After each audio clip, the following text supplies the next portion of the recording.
Welcome all to P3 Showcase number 4, titled Implementing a Successful COPD Post-Discharge Virtual Programs. My name is Michel Paquet. I'm the CEO and founder at Aetonix System, Inc. We are thrilled to be a P3 Showcase sponsor and host of the sessions at EHEL 2022.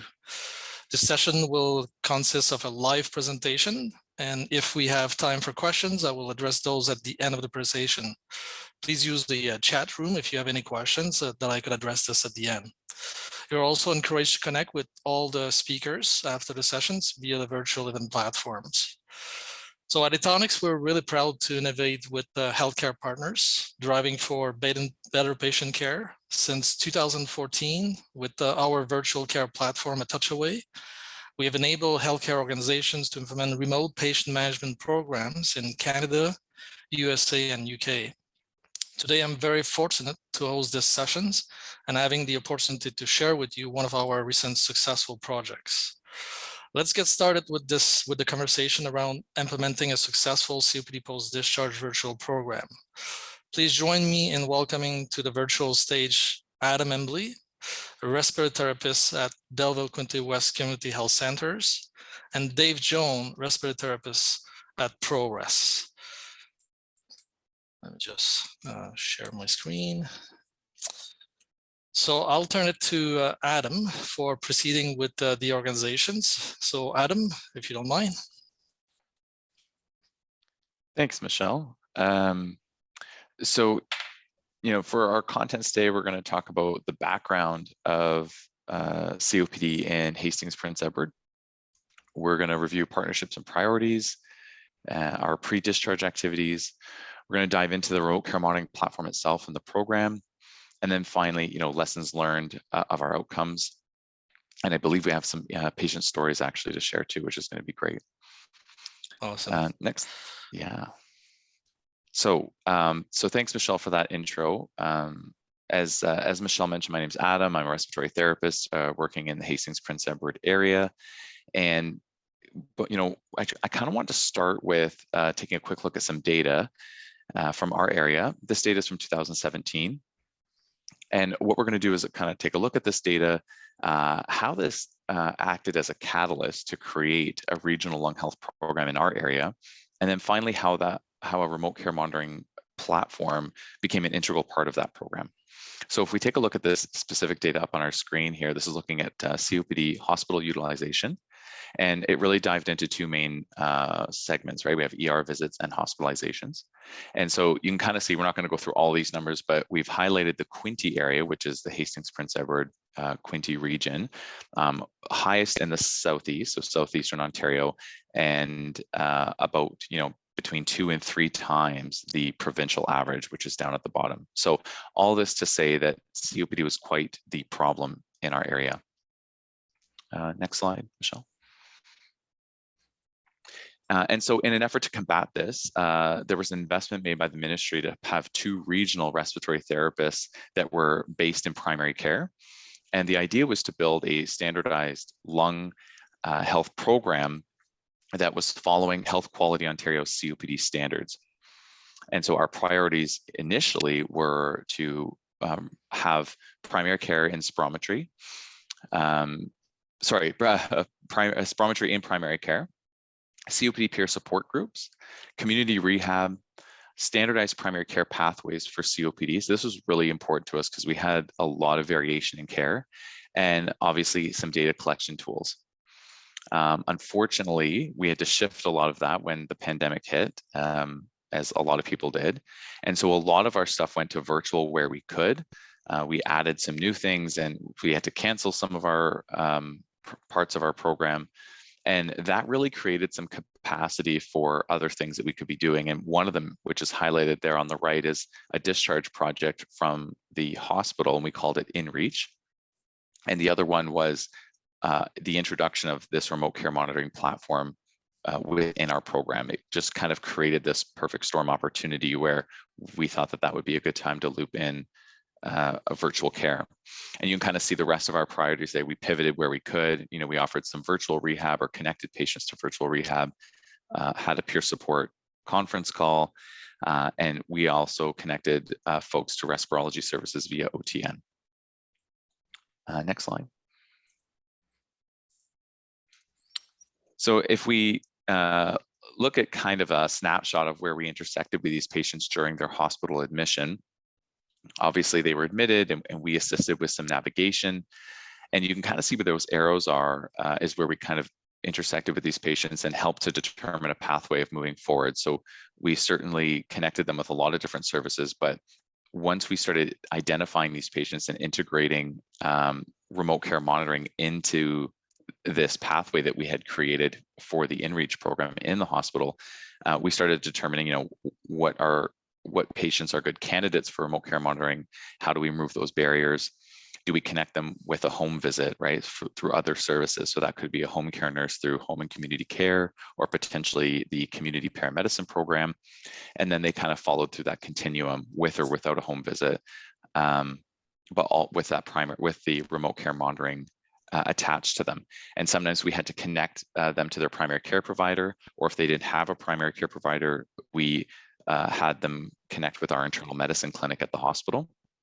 And then from there, again, we just continued to link them in with those other services that I had mentioned, whether it's peer support, respirology services, and things of that nature.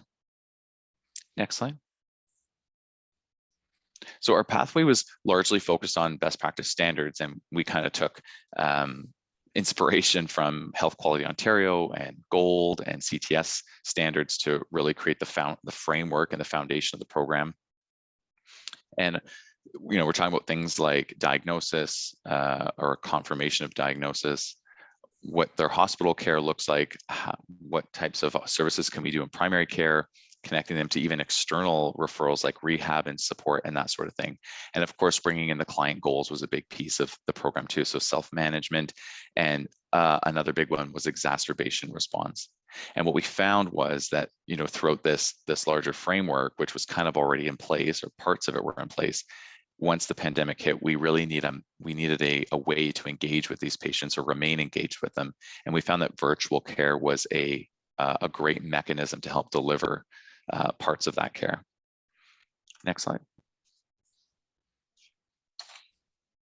So, if we look at this one, it provides some interesting numbers for COPD admission variability. Not only does it give you an idea of the month-to-month COPD admissions that we were dealing with, but it also compares a 4-year historic trend. And you can kind of see that there was a significant reduction in hospitalization during the pandemic years.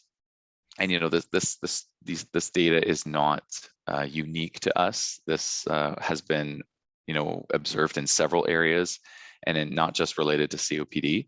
And there's interesting speculation of why we saw this, but the general consensus is typically that patients during precautions, right, COVID precautions, they were less likely to encounter upper respiratory tract infections or things of that nature that would precipitate a COPD exacerbation.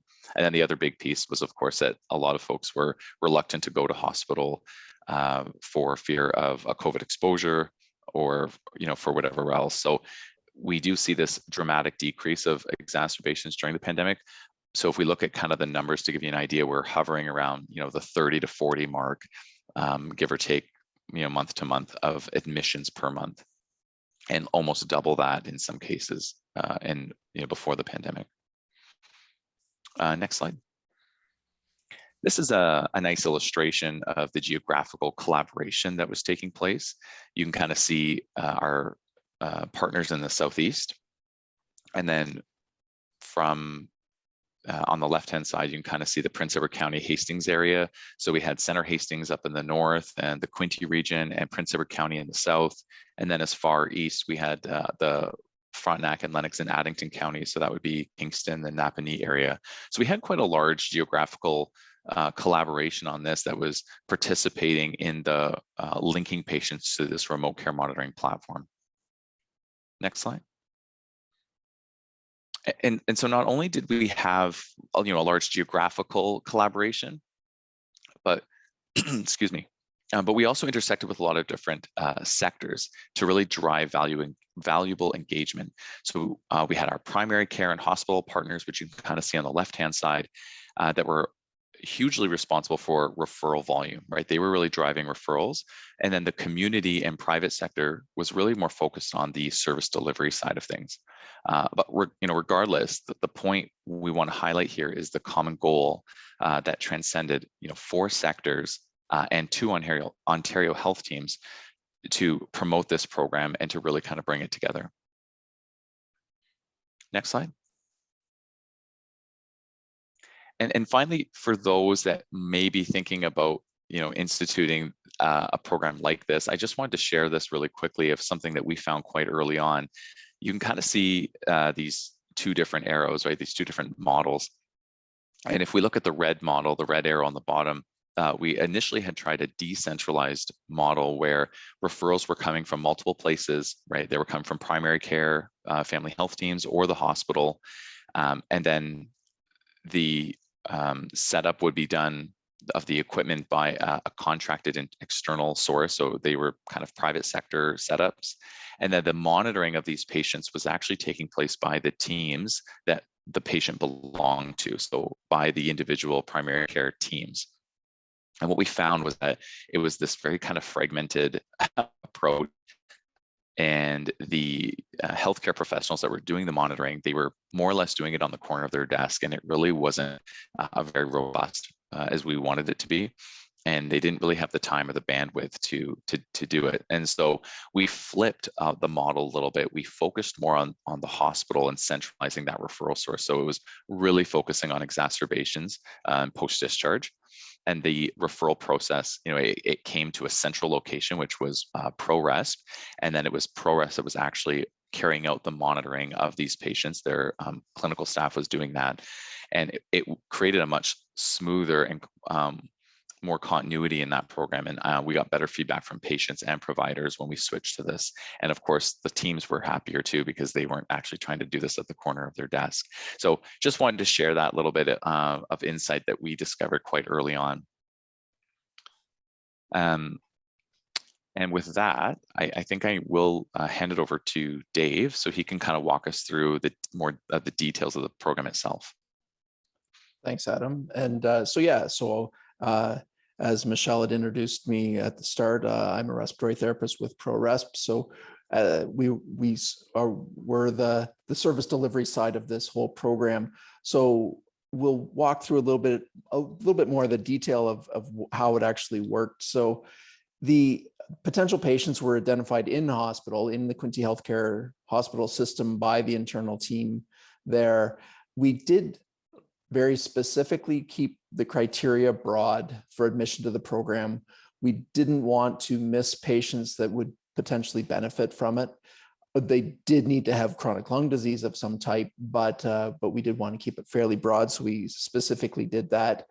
And the target was really a timely and complete referral, so not just their demographics, but a bit more of their clinical history, and to get that as close to the discharge date as possible. That was really the target of the program, and that was facilitated with regular communication and collaboration between the Quinte Healthcare and the ProResp team to make sure that we would review any patients that were questionable or anything like that, and really try and make sure that we were serving those patients that we could with the program. You can see an extremely small, but it is there, a sample referral form. For the first part of this program, up until quite recently, we've had to rely on just a manual referral process. It hasn't been automated through the EMR or anything like that. We're working towards that part of it, but it was a manual process. So there was the document review and pulling on the Quinte Healthcare side to get those referrals sent through. And so in the next slide, you can see that, as I said, we wanted to be as close to discharge as possible. Excuse me.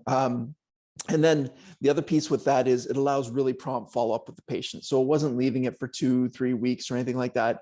It was contacting those patients as soon as they were able to post-discharge. And we had a dedicated respiratory therapist care team that explained the program to the patient. really what the goals of the program were and the benefits to encourage enrollment. It wasn't required enrollment. It wasn't a direct pathway in the hospital. So it was up to each patient whether they chose to participate or not. And we had a fairly good success rate, but certainly not all patients that we had identified participate in the program. With that, with getting their consent, we set up an in-person meeting with our respiratory therapist, and we used a dedicated tablet with just the application called a Touchaway from Aetonix loaded on it. And with that, it had a Bluetooth linked medical grade oximeter for each patient. So we weren't dealing with hardware issues or anything like that. It was all a dedicated system that we were using for those patients. In fact, those devices had a cellular connection with them too. So we weren't worrying about Wi-Fi or anything in the patient's homes. So that was one thing that we certainly worked well with this program. Our respiratory therapist met with the patient and family and other caregivers as soon as they're able to facilitate that visit post-discharge. And with that, they set up the tablet, went through the program, went through the workflows. So the steps that the person would take to use the system each day and the resources on the tablet. As part of that, they confirmed the inhaled medications for the person's lung disease and the other respiratory resources that would be appropriate in a Touchaway. And so once all that was set up in the home, then our virtual care respiratory therapist followed up with the patient.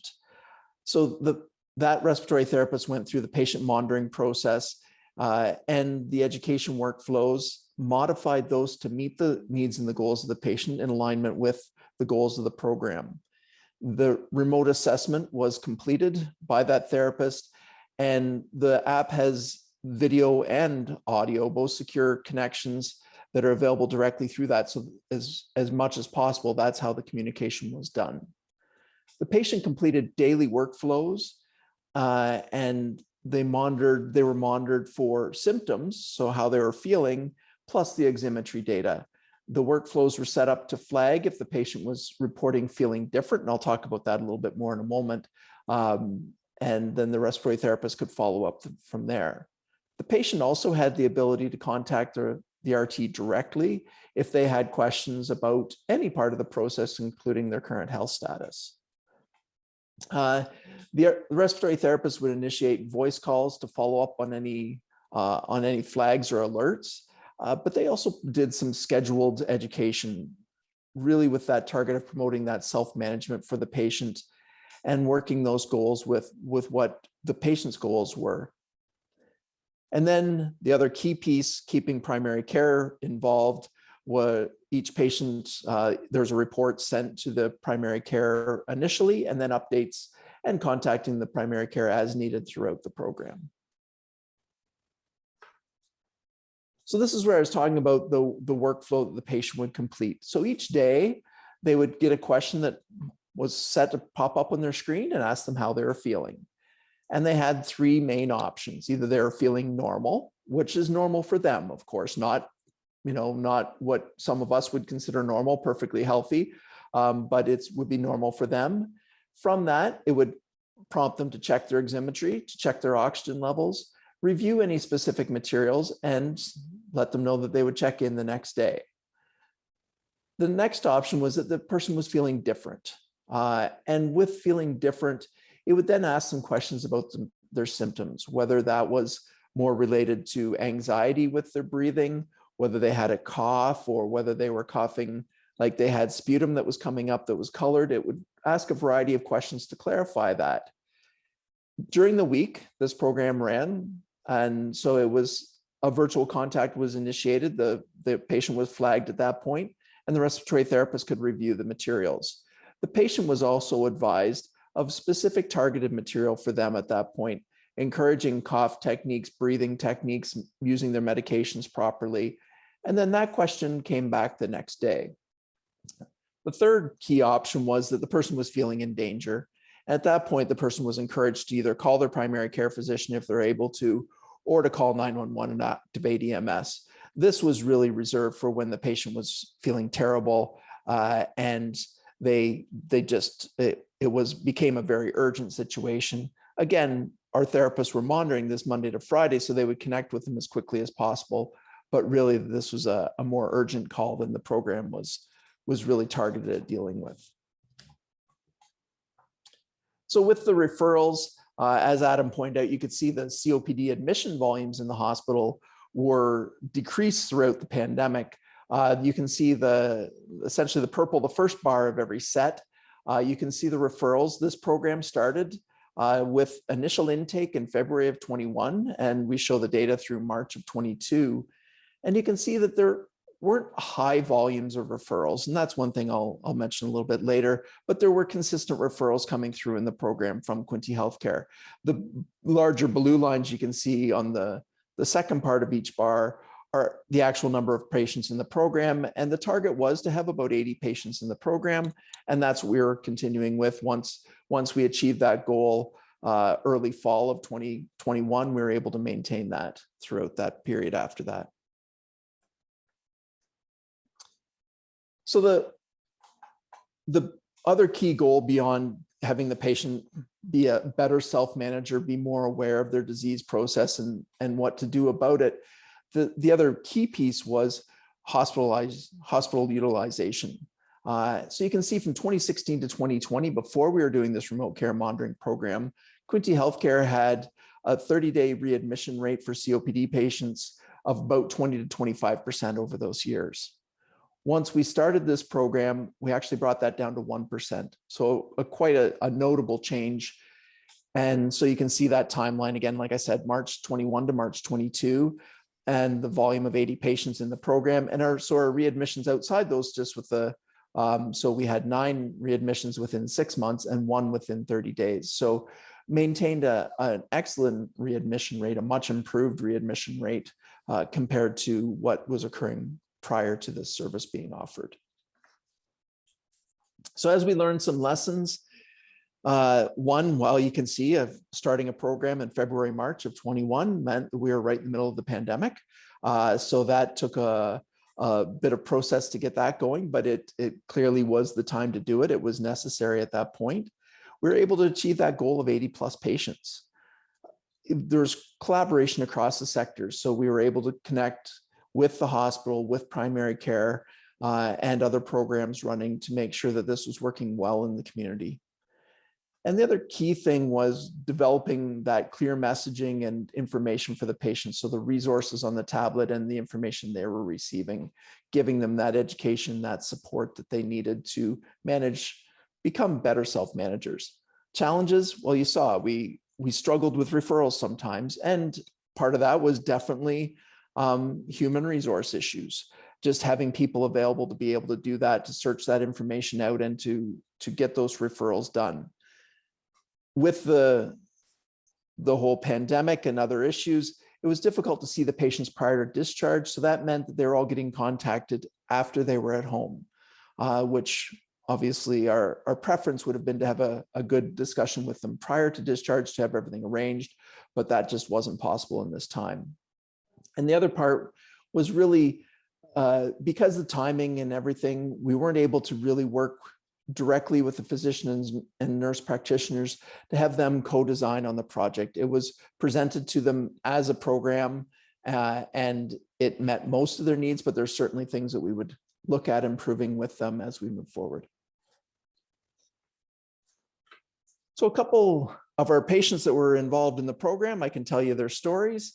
Of course, their names and everything aren't actually their names, but Martin was the first gentleman. He was discharged from hospital after an acute exacerbation of his COPD. He does have a primary care physician. He was set up with a touch away from Aetonix at his home, and his primary care physician was contacted following his admission to the hospital. The workflow alerted our respiratory therapist that he wasn't feeling as well. He was feeling different on those symptoms. So our respiratory therapist reached out to him via the tablet through the secure video connection, and Martin was quite concerned with his status. Unfortunately, his primary care physician wasn't available that day, but our therapist was able to get a hold of his respirologist. And with that conversation, they set up a virtual visit with the respirologist. within a day, got a chest x-ray ordered, medications were reviewed, and with the care that he received then, he didn't actually have to make a hospital visit. So it was a significant risk reduction for him by not having to go to emerge, and he was happy and stable and treated well at home. The other example is Marie. And so she was discharged as well from hospital after another acute exacerbation of COPD. Unfortunately, she doesn't have a family physician right now. And she's been suffering with a cough, shortness of breath, at least at this time, the last 8 months, and had been getting worse since early January of 21. And she was set up on Aetonix, a touch-away remote care monitoring at home. And then she was also seen as far as an outpatient at the internal medicine clinic. She was improving for 2 weeks post-discharge, but then resurfaced. She didn't actually flag her symptoms in the tablet, which is an ongoing education challenge for some of them. But she called the internal medicine clinic. And that started a conversation at the clinic between her internal medicine physician, the RT, the clinic nurse, and then the RT called to review the process and to adjust her therapy. And then the therapist then contacted our RT to review the remote care monitoring. And so our RT was able to reach out to her, review it, and get her actively engaged again. And the biggest benefit of that is with the continued monitoring and education, she's avoided any readmissions since that. So it's been quite effective for her as well. And so now we're available. I'll hand it back to Michel and he can answer any questions that people have. Yeah, so first of all, thank you very much, Dave and Adam, for the presentation. I really, really appreciate that. Folks, if you have questions, please put them in the chat room. I currently have 2 of them. First one is for Adam. Adam, question was ProResp a new partner in the system for you? So when you say the system, like, are we? If you're Assuming referring the to solution here, yeah, like so.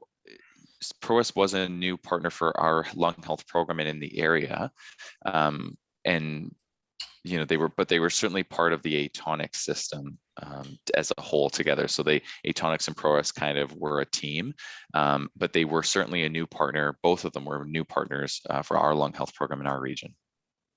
So I hope that answers your question. If it doesn't, just let me know. Okay, the next one is, this is actually probably for any of us here. So from Mark, is there a possibility to have biometrics from a wearable to provide input to the RT? And I guess I will probably start here, Mark. We have multiple different devices that is actually coming with the platform, so which allow them to actually capture vital signs that are actually supported for the patients. It includes also some wearable, but that's more about the steps that is actually being captured into it. But in the context of this program, it was simply an O2 device. And in context of other programs, we have actually blood pressure, weight scale, fall detections, temperature check, glucometers, and step counts. Hopefully that answered your question. Next one was from Neris. Mainly was just like a great presentation, Dave and Adam. And can we use that kind of solutions? If I'll read this, have you had some success case with the use of Aetonix with long-term care home for avoiding visit to the hospitals? I'm not sure, Dave or Adam, if some of the clients you were taking care were in the long-term care. I'll let you first answering this. If not, I will actually provide a bit of color for other use case. Yeah, and that was one of the exceptions that we actually had for this, so that we didn't enter people into this program that were living in long-term care. It's not the way this program was set up. And again, it was in the middle of the pandemic, so it wasn't integrated with the EMR, and it wasn't set up, and it wasn't the target is really the way it was set up for this program was for people to be able to enter their own data and respond themselves. We didn't want the nursing staff to have the added work of doing that. So that would be a somewhat different program from my view that we would have to be setting up, potentially all the same equipment, all that kind of stuff, but it would be a somewhat different program that we'd be working with there. Adam, anything to add? Otherwise, I'll answer. Yeah, no, that was pretty much it. It was exclusion criteria, but I would say that there is potential for it, for it to play a role in long-term care. But in this particular program, it wasn't. As Dave said, we were more concerned about workload, and access for long-term care homes too was pretty challenging. So from an Aetonix point of view, Neris, we've actually supported long-term care, but it's sort of a different use cases. Use cases was more about staff having to actually provide consultations from an external set of clinicians, so especially during COVID. So they were using us a lot of because we're very flexible in terms of configuring the tool. It allowed them to actually do virtual consultations, bedsides with the patient, and also engaging family members that were not able to visit during the COVID period. So a bit of a different use case here. Obviously, there is other use case that could be considered, and if you want to, we could take this offline. So don't hesitate to reach. One more question here. This is from Trisha. And Dave or Adam, curious if the patient survey / questionnaire went through revisions.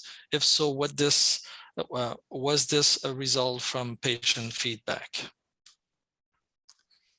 So we did revise the questionnaires a little bit during the process, but the basis of the questionnaires the questions were geared to match Ontario Health's questions. As there's specific information that they look for with any of these programs. And so our questions were specifically targeted to match those. The patient feedback was really used to improve specific elements of the program. That actually didn't always come up in the surveys because we had such direct patient contact regularly. We're getting constant feedback from them about things they like and things that they'd like to see changed. Dave, I will, if you don't mind, I will ask you to extend a little bit your answer, and here's on how. Maybe you could actually, in terms of there's the pathway per se that add questions to the patient for which could be flexible and change, and there was a survey questionnaires at the end or whenever you want that could actually be an answer, which was aligning with the OH. So did you have to change the pathway per se to sort of adopt it a little bit for your use? So we did modify the pathway. So Aetonix, when we first started the program, Aetonix has essentially similar pathways in use in other areas and with different programs. And so it was modified to fit what we viewed for our patients here. We did make some small variations with it as far as in the workflow, it loops back at set times if someone says that they're not feeling well. So we adjusted some of those to fit more within, some feedback from patients, even things as simple as when they're getting alerts and making sure those occurred during the daytime. And so little things like that were modified to, again, meet the needs of patients in the program. And maybe just to add a little bit to what Dave just said, we also did this in a way where the OH report that had to be submitted by the group to the OH team is actually pulled out from the Aetonix and formatted in a way where it could be used for the OH team. So obviously this was an evolution to get there, but that's what was added. I don't see any more questions on the chat. Was there a question that someone would like to ask directly through the call?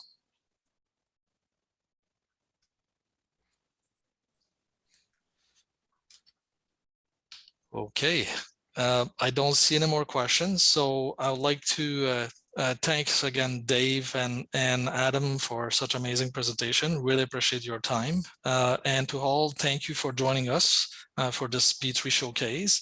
And as we continue with EL 2022, everyone can now move to the sponsor symposia session 7 and 9, and you can access this in the agenda section of your platform. So thank you all. I hope you appreciate the presentation, and I wish you a good day.